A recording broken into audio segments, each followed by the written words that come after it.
Assalamualaikum warahmatullahi wabarakatuh. Alhamdulillahirabbil alamin wa bihi nasta'inu ala umuri dunya waddin wassalatu wassalamu ala sayyidil mursalin wa ala alihi washabbihi ajmain. Amma ba'du. Pemirsa yang dimuliakan Allah, malam-malam bulan Ramadan adalah malam penuh keberkahan. Berbagai anugerah dan keberkahan Allah turunkan di malam bulan Ramadan. Namun sayang, banyak umat Islam tidak dapat memaksimalkannya, terutama menjelang 10 hari terakhir bulan Ramadan.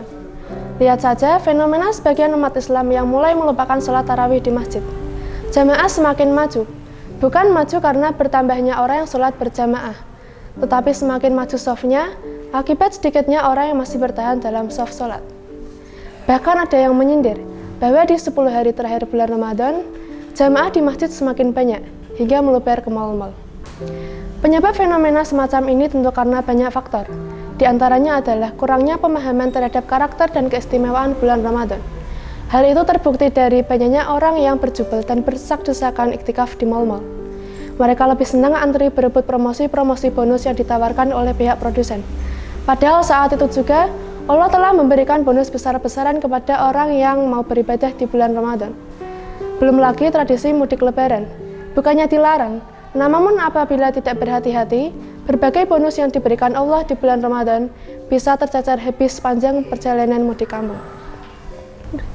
Pemirsa yang dimuliakan Allah, ibadah malam sangat dianjurkan oleh agama, terlebih lagi pada 10 malam terakhir bulan Ramadan. Sebagaimana dikatakan oleh Aisyah tentang Rasulullah SAW, bahwa bila masuk 10 hari terakhir bulan Ramadan, Rasulullah menghidupkan malam dan membangunkan keluarganya. Namun, tentunya ibadah malam tidaklah mudah bagi setiap orang. Hanya mereka yang benar-benar meyakini Allah dan Rasul-Nya yang mampu melaksanakannya.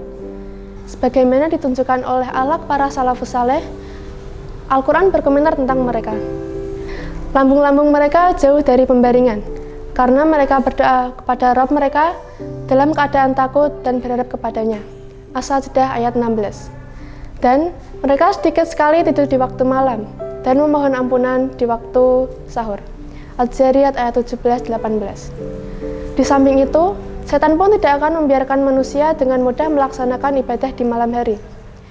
Ini sebagaimana diriwayatkan oleh Abu Hurairah bahwa Rasulullah SAW bersabda, setan mengikat tengkuk kepala seseorang pada saat tidur dengan 3 tali ikatan, di mana pada setiap ikatan tersebut dia membisikkan, kamu mempunyai malam yang panjang, maka tidurlah dengan nyenyak. Apabila dia terbangun dan mengingat Allah, maka lepaslah 1 tali ikatan. Jika dia berwudu, maka lepaslah tali yang lainnya. Jika dia mendirikan sholat, maka lepaslah seluruh tali ikatannya. Hingga pada pagi harinya, dia akan merasakan semangat dan kesegaran yang menenteramkan jiwa. Namun bila dia tidak melakukan itu, maka pagi harinya jiwanya terasa sempit dan malas beraktivitas. Pemirsa yang berbahagia, berbagai keutamaan Allah berikan kepada orang yang mampu menghidupkan malamnya dengan berbagai ibadah. Di antara keutamaan itu adalah dicatat sebagai orang yang banyak berzikir kepada Allah. Hadis Rasul Abu Daud dan Ibnu Majah. Dan mendapatkan kesempatan untuk terkabulkan doanya.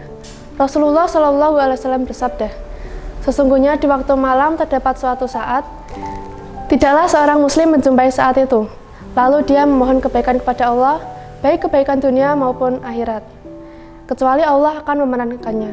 Demikian itu terjadi pada setiap malam. Hadis riwayat Muslim. Di samping itu, ibadah malam dapat menghapus dosa yang telah dilakukan. Rasulullah SAW bersabda, hendaklah kalian melaksanakan sholat malam, karena sholat malam itu merupakan kebiasaan orang-orang saleh sebelum kalian.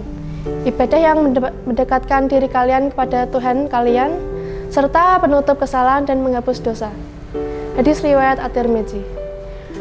Melihat berbagai keutamaan tersebut, Rasulullah SAW sebagai orang yang telah diampuni segala dosanya, tetap bersemangat untuk sholat malam. Bahkan diceritakan sampai kedua kaki beliau melepuh pecah-pecah. Ketika hal itu ditanyakan, beliau menjawab, apakah salah bila aku menjadi hamba yang bersyukur? Hadis riwayat Bukhari Muslim. Maka kita sebagai umatnya lebih patut untuk sholat malam, terutama di bulan Ramadan yang penuh berkah ini. Jangan sampai malam-malam Ramadan kita habis di depan TV, di mal, atau begadang tanpa arti. Sekian kultum dari saya. Semoga bermanfaat untuk kita semua. Mohon maaf apabila ada kesalahan kata. Akhirul kalam, wassalamualaikum warahmatullahi wabarakatuh.